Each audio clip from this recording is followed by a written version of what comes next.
Welcome to Module 2, Working with Data. This is the Data Visualizations lecture. This accompanies the Data Visualizations notebook.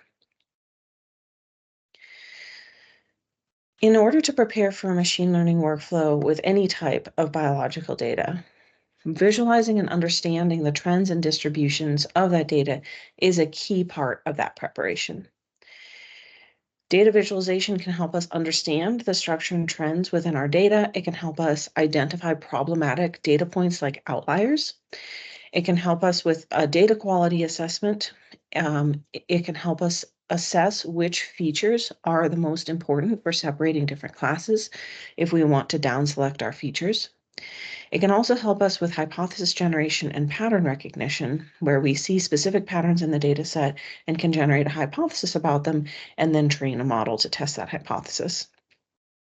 Of course, data visualization is very useful for communicating our results.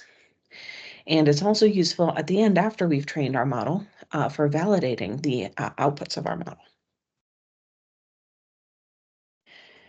We're going to be going over how to use the Python language for data visualization. And there are two very common data visualization libraries in Python. First, matplotlib, which we talked about in the bioimaging section, where we were using it just to visualize the output of an image. But matplotlib is much more than that. It's a comprehensive data visualization library with a wide range of plots and graphs. It has many customizable options, and it's easy to use because it integrates very well with other Python libraries, such as pandas and NumPy. Seaborn is a more recent library, which is built on top of matplotlib, and it has many advanced statistical plotting capabilities. Seaborn is great because it's a little bit easier to use. It has really beautiful default aesthetics, and it also has some new and additional features. So in general, we're going to be using matplotlib to perform a lot of the back-end data visualization analysis, and then we're going to be using Seaborn to create our final plots. So one of the first plots we're going to be looking at in the notebook is a combination of a correlation matrix and a heat map. So let's break this down and why this would be useful for biological data. Correlation is a statistical measurement of how related two variables are. So for example, positive correlation, which is usually measured between 0 and 1, variables tend to increase together or decrease together. So they have a positive relationship. Negative correlation, which will fall between -1 and 0, is where one variable is increasing while the other one is decreasing. And then when you have a correlation value close to 0, there's no relationship.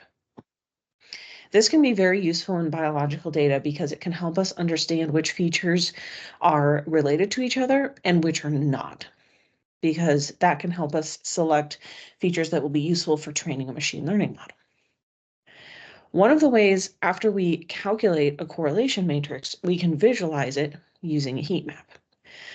So the correlation matrix heat map that I'm showing on the bottom right, a correlation matrix shows is a grid of correlation values where each value has been calculated between two pairs of features in the data set. And using a heat map, we can visualize these pairs of relationships using hot versus cold colors. So often this is red for most highly correlated, closest to 1, blue for least correlated, closest to -1. In the example on the bottom right, the least correlated is a very dark color, and then the most correlated is a very light color. So this is a way that we can visualize relationships within our data set to better understand how each of the features relates to each other. Another very common data visualization for biological data is the histogram. So histogram is a type of bar plot that shows us the distribution of our data. And this can be very useful to understand where the values in our data are falling. Do we have more values in one range than another? So on the right, I'm showing an example of a histogram that plots the length of the flippers in a penguin population. So on this plot, each bar is representing a range, or we call it a bin of values. And then the height of that bar shows how many data points fall within that range. So for example, for the bar that is second from the left, this range of values goes from approximately 180 to 185. So flipper length 180 millimeters to 185 millimeters. And then the height of that bar is approximately 20. So there were about 20 penguins in this population that had flipper length that fell in that range, 180 to 185. So on a histogram, the x-axis is the variable being measured in this case, and then the y-axis is the number of data points that fall into that bin. For a histogram, you can change how it looks to better understand the distribution of the data by specifying a different bin width or a different number of bins for the histogram. So on the bottom left, I'm showing the same data set where the bin width, instead of being, approximately 5, is now closer to 3. And then on the right, I'm showing a histogram where instead of specifying the bin width, you specify the number of bins, where you want to break up your data into 30 bins and then see how those 30 bins fall out across the distribution.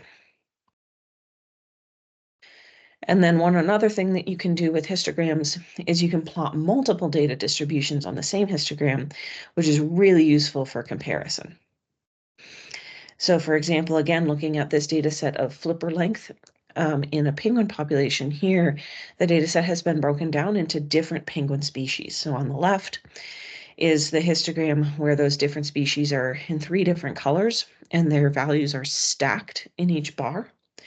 And then on the right is the same thing broken down into the 3 species, but instead of the values being stacked, they're layered.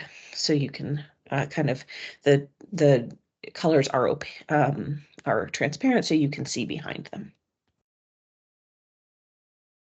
Another common data visualization is the scatter plot. So this is a way to show the relationship between 2 variables. So again, going back to correlation, this is a way to visualize correlation between 2 variables. On the scatter plot on the left, on the scatter plot on the right, rather, you can see that these 2 variables, the relationship of restaurant bill amount on the x-axis to tip amount on the y-axis, has a positive correlation because all of those data points are trending upward from left to right.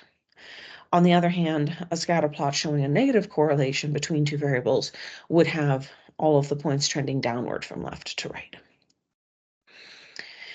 The x and y-axis show the values of each variable in a scatter plot, and the points in that plot are individual data points. Finally, another visualization that is not as common but can be very useful is the pair plot. So this is a combination of a scatter plot and a histogram, but instead of being limited to 2 variables for the scatter plot, a pair plot plots the relationships between multiple pairs of variables. So here we're looking at 4 variables that have been plotted against each other. So for example, from the same penguin data set, we have the length of the bill on the top left, which is then being related to all of the other variables. And so this is a way for you to understand how each of these pairs of variables relate to each other, and it's convenient to have all of this information on the same plot. So you'll get a chance to play around with some of these visualizations in the data visualization notebook.